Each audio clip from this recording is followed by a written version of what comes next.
Om Namo Bhagavate Vasudevaya. Om Namo Bhagavate Vasudevaya. Today, we'll be reading from Srimad Bhagavatam, Canto 4, Chapter 9, verse number 30 and 31. Verse number 30. Dhruva Uvacha Samadhina Naika Bhavena Yat Padam Vidhu Sanandadaya Urudvaretasha Masair Aham Sudbhir Amushya Padayos Chayam Upetya Pagata Pritham Mati. Translation. Dhruva Maharaj thought to himself, to endeavor to be situated in the abode of the lotus feet of the Lord is not an ordinary task, because even the great brahmacharis, headed by Sanandana, who practice Ashtanga Yoga in trance, attain the shelter of the Lord's feet only after many, many births. Within 6 months, I achieved the same result. Yet, due to my thinking differently from the Lord, I fell down from my position. Purport by His Divine Grace. Abhay Charan Aravinda Bhaktivedanta Swami Prabhupada. In these words, Dhruva Maharaj himself explains the cause of his moroseness.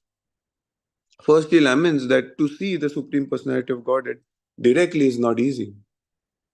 Even great saintly persons like the four celebrated brahmacharis, headed by Sanandana, Sanaka, Sanatana, and Sanat Kumar, practiced the yoga system for many, many births and remained in trance before getting the opportunity to see the Supreme Lord face to face. As far as Dhruva Maharaj was concerned, he saw the Supreme Lord personally after only 6 months of practice in devotion service. He expected, therefore, that as soon as he met the Supreme Lord, the Lord would take him to his abode immediately, without waiting. Dhruva Maharaj could understand very clearly that the Lord had offered him the rule of the world for 36,000 years, because in the beginning he was under the spell of the material energy and wanted to take revenge against his stepmother and rule over his father's kingdom. Dhruva Maharaj greatly lamented his propensity for ruling the material world and his revengeful attitude towards other living entities. Text 31. Aho bata mama aho bata mama natmyam mandabhagyasya pashyate bhavachida padamulam gatva yache yat antavat. Translation. Alas, just look at me. I am so unfortunate. I approach the lotus feet of the Supreme Personality of Godhead, who can immediately cut the chain of the repetition of birth and death.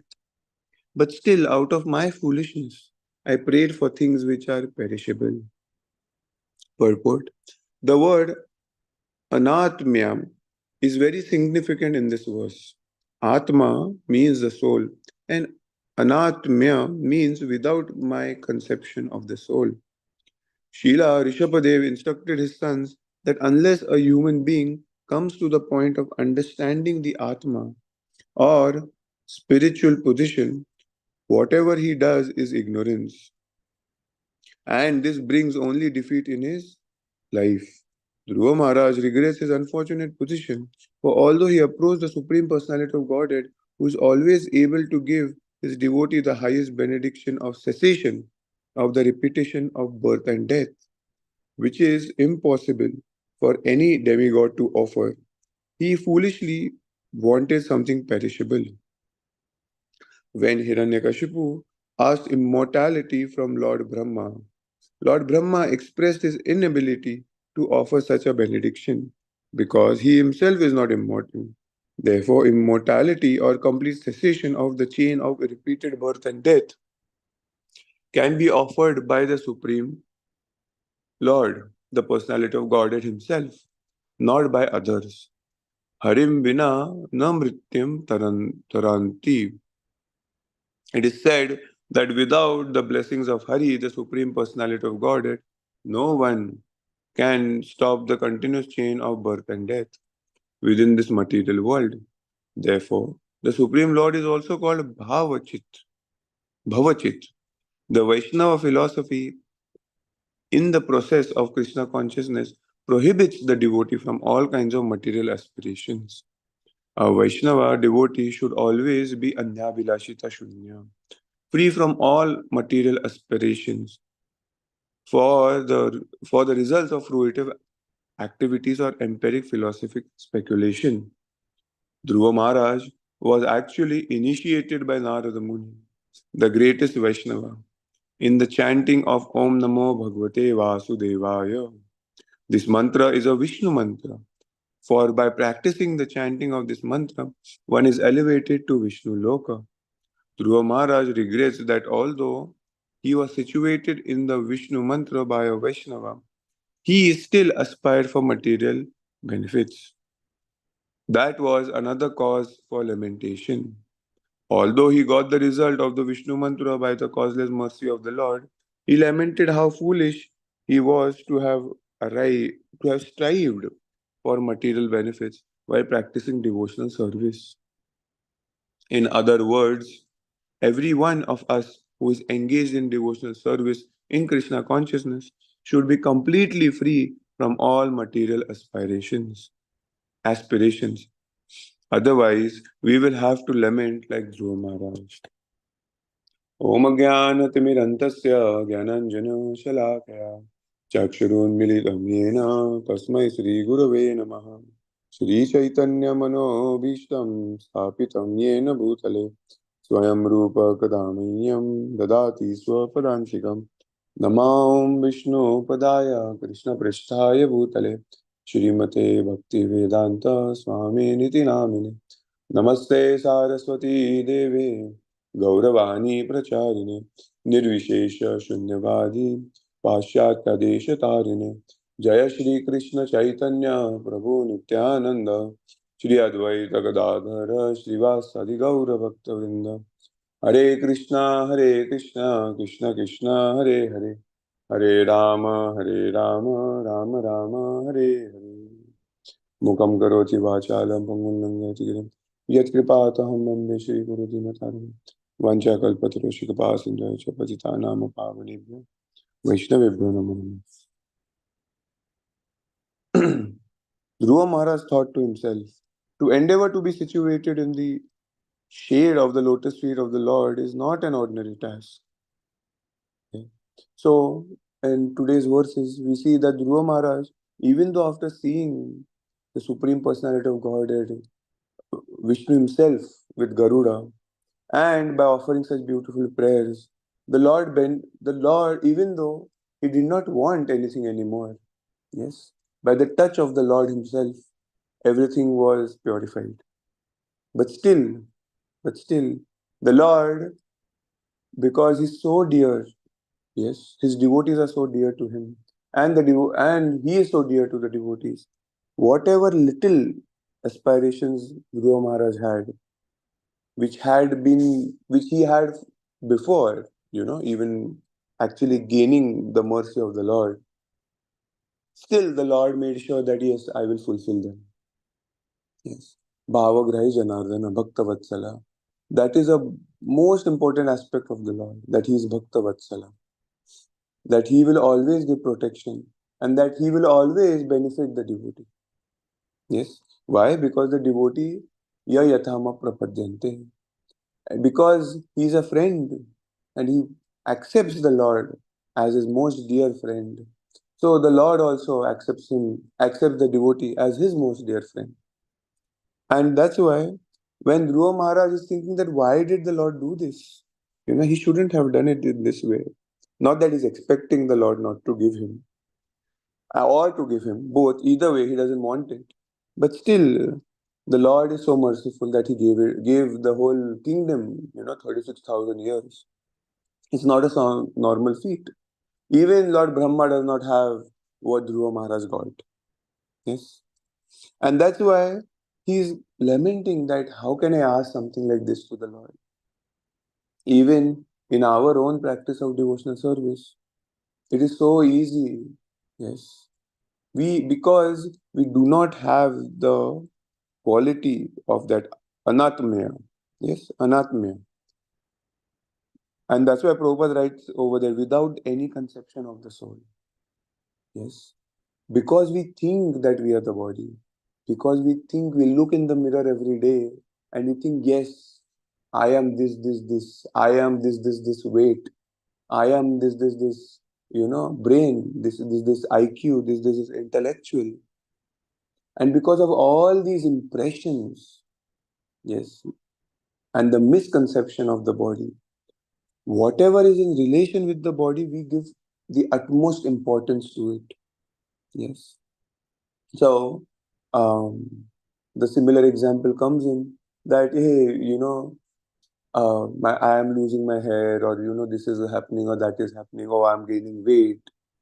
So, when somebody actually points it out that, hey, oh, yeah, we can see that you're losing your hair, it hurts. Why? Because because at least I am in that material conception of the body, that it hurts. But if I was the soul, which I am, and if I am not in that conception, then you're talking something about my clothes, about something which I own, for a temporary reason. Yes, today I have it, tomorrow I won't have it. And tomorrow I will have another body.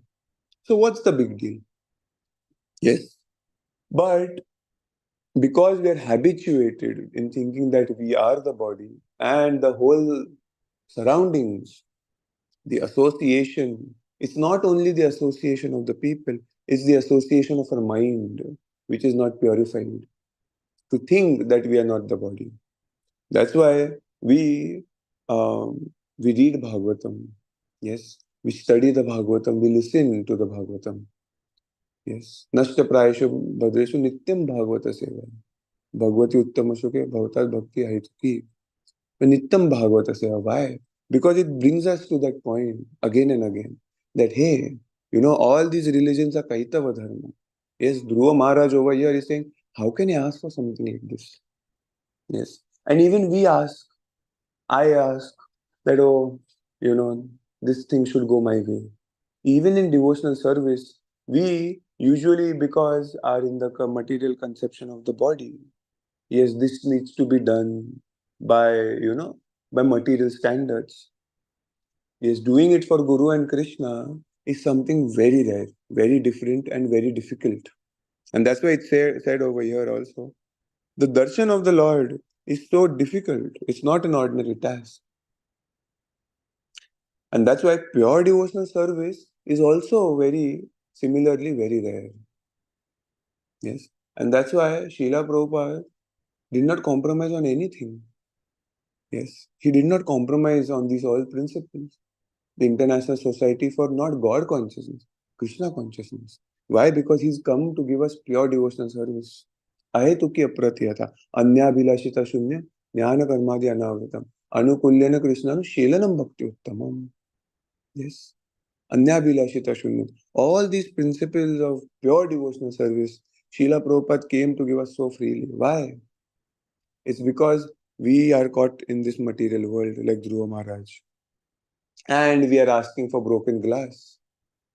I was reading or hearing yesterday, and Dhruva Maharaj, Rishabhadev, yes, King Nabhi actually, his father, Rishabdev's father, he's performing this great sacrifice. Yes. And the Lord appears, not because he's pleased with the sacrifice, because he's pleased with the endeavor, the devotional service of King Nabhi. And the priests say the same thing, that we have invited you just to give us a son like you to King Nabhi. We are so pauper. How can we ask something like this? And this is repeated in Bhagavatam. Yes, to show us that what we are asking for the to the Lord it needs to be so transcendental. Yes, and that's why Prabhupada writes in that purport, we should chant, or we should play in the mood of Sri Chaitanya Mahaprabhu. Na dhanam na janam na sundarim kavitam va jagadisha kame mama janmani janmanishware bhavatat bhakti ayetu kitoi. Prabhupada has to tell us that what we should pray for, what we should pray for. And that is so so sweet, so merciful of Srila Prabhupada, that he's teaching us everything. What to pray, how to pray, what to chant and how to chant. Everything Srila Prabhupada gave. And that's why to concoct something, yes, to do something on our own bala, thinking that we are advanced, is something which is a great illusion. Yes, that's why over here, Mahat Sevaya is always pointed out. In most of the purport, Prabhupada will go and say Mahat Sevaya. All these great acharyas will say Mahat Sevaya. Narad Muni initially, when he met the Bhakti Vedantas, what did he say? He says Mahat Sevaya. Yes. Yasya prasada bhagat prasada. Yasya prasada nagati kutopi. Always, yes, pleasing the Mahat Sevayas. Why? Because we being karma adhikaris, it is very difficult for us to understand what is going on. Because we don't have attraction for the Lord. Because we come from a background which is, it might be pious. It might be in the mode of goodness. Yes. A religious background, a vegetarian, a peaceful background. But that is not bhakti. That has nothing to do with bhakti. This is very difficult. And that's why I was listening to one of the classes, and over there, the speaker was mentioning that we Indians are mostly attached to moralistic behaviors. Yes. More to religious. Yes. And that statement is made. Religion without philosophy is sentimentalism. That's why most Indians and most Hindus are in this concept. And they bring the same concept into Krishna consciousness. On the other hand, when it is outside India, it is more of mental speculation. Why? Philosophy without religion is mental speculation. They speculate a lot. So, more rules, less rules. More rules, less rules. No, both are wrong. It's perfect. The consciousness should be there. And the spirit also has to be there. The spirit and the law both have to be there. So it is very difficult to get it right. And that's why following the principles of the Acharya is very important, because we mistake. We mistake for something material, like Dhruva Maharaj is saying over here. We will mistake something which is a diamond for a broken glass, or a broken glass as a diamond. Both are wrong. Yes. Both are wrong. A diamond is a diamond and broken glass is a broken glass. And that's why, for that, we need the direction of the great acharyas. So that's why, coming from a background which is of mode of goodness, very nice. But that is not bhakti. Yes. Bhakti is transcendental. And mode of goodness is still in the material world. So, to clear out these subtle points, what do we require? We require studying of the Srimad Bhagavatam, listening to the Srimad Bhagavatam, and actually applying to in our lives. Once I heard Rompat Maharaj was explaining that how do you hear, then what do you do? No, it's not just hearing, it's actually practicing and putting it in our lives. That is what is really important. Yes. How much we can put those principles in our lives, how much we can change our consciousness, be introspective, about our intentions, that why we are doing something in Krishna consciousness. Yes, why we have to do these things in a particular way. Is it because the acharyas have given me, or is it because I want to do it? Yes, there will be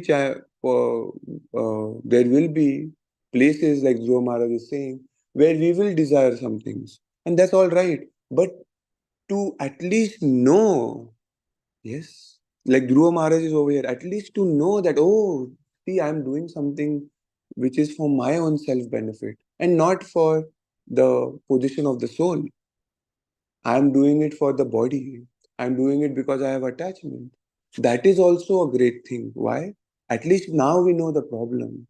Most of most of the people who practice spirituality, like Swayam Bhagwan Keshav Maharaj said, 96%, they are just religious because it is a thing to do now. It is a social gathering. And we also get caught in that. We also get caught in that. And that's why we have to be very careful. We have to associate with those people who are introspective. We have to associate with those people who want the Lord. They don't want anything else. They want the Lord. Yes, that is a great difference between going back home, back to Godhead, just to be happy. And that is my only aim of life. I will go back home, back to Godhead because, I will be happy over there. It has nothing to do with Krishna. It is still sense gratification. It is not pure, unalloyed devotional service. Just aiming to go back home, back to Godhead. Yes, that is not pure, unalloyed devotional service. What is pure, unalloyed devotional service? It is that no Krishna, anyabhilashita shunyam. I don't have any abhilasha, not even to go back home, back to Godhead. Serving you, yes, making you happy and making the authorities happy and making the acharyas happy. That is my aim of life. There is a vast difference. It's a 180-degree flip in consciousness. So, it is very prevalent even in ISKCON devotees. This concept of just going back home, back to Godhead. Yes. Who cares? I'll go back home, back to Godhead, whatever. What do I need to do? I will do whatever I have to do. And I'll go back home, back to Godhead. So this is all still self-centered. Yes. It has nothing to do with Krishna. Still. So we have to associate with those who have one pointed focus in serving Guru and Krishna. Yes. And making their life Mama Janmani Janmanishware Bhavatat Bhakti Ahetuki Tvai. Yes. And that is what we pray for. And that is how subtly we start looking at ourselves and introspecting. That, hey, why do I want to go back home, back to Godhead? Is it because just to be happy? Then that is okay, that is good. That is spiritual. But it is ultimately more spiritual. This is why Prabhupada came? No, that is not the reason. And that's why all our intentions will start changing. Yes, the most important thing is our attitude and intention in bhakti. Yeah. And that's why Dhruva Maharaj over here is saying, my intentions to get the Lord, to see the Lord, were actually misdirected. And that's why he's regretting. Yes. So, as a as good devotees also, as aspiring devotees also, yes, this is the way we actually have to be regretful. That what am I asking for? Yes. First, we need to know what is a diamond and what is broken glass.